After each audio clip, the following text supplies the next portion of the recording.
talakayin natin kung paano pumili ng ray para sa ray tracing.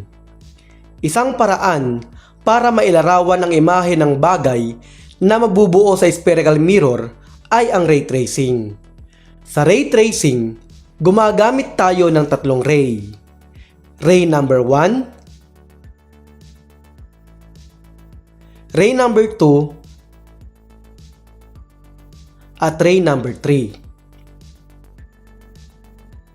At kung sinisipag ka pa, ay pwede mo pang gamitin ang ray number 4. Ang ray na ito ay iginuguhit mula sa ituktok ng bagay patungo sa gitnang bahagi ng mirror o vertex at magre-reflect alinsunod sa law of reflection. Pero di tulad ng ibang ray na pwedeng gawing gabay ang principal axis, center of curvature at ang focal point, sa ray na ito wala tayong ibang gabay kundi sukatin ang angle of incidence at ang angle of reflection. Dapat pantay ang mga ito. Pwede mong gamitin ang lahat ng mga ray na ito upang mailarawan ang imaheng mabubuo sa spherical mirror. Pero pwede ka lang pumili ng dalawang ray. Ang dalawang ray ay sapat na para mailarawan ang imahe na mabubuo sa spherical mirror. Subukan natin.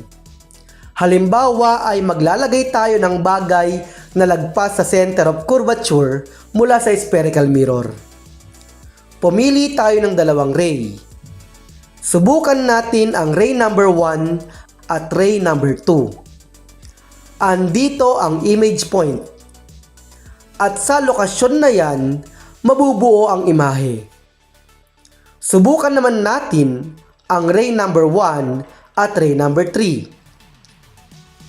Andito ang image point. At sa lokasyon na yan, ay mabubuo ang imahe. Subukan naman natin ang ray number 1 at ray number 4. Andito ang image point. At sa lokasyon na yan, mabubuo ang imahe. Subukan naman natin ang ray number 2 at ray number 3.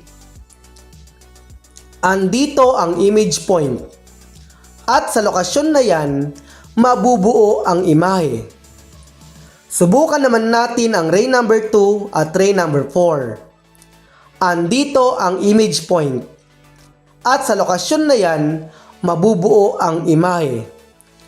At subukan naman natin ang ray number 3 at ray number 4. Andito ang image point.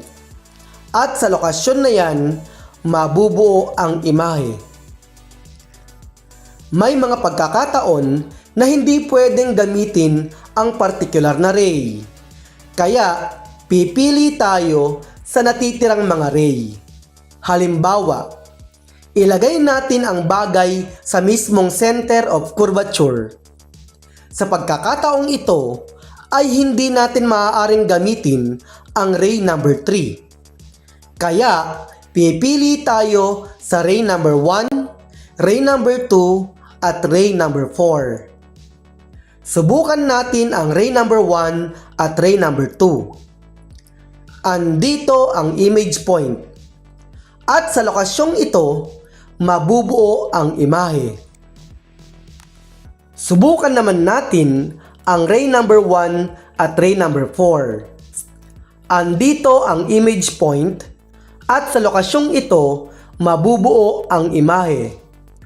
At subukan natin ang ray number 2 at ray number 4. Andito ang image point. At sa lokasyong ito, mabubuo ang imahe. Ilagay naman natin ang bagay sa mismong focal point.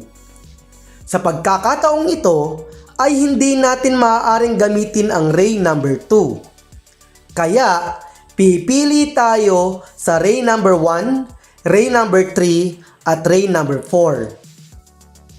Subukan natin ang ray number 1 at ray number 3.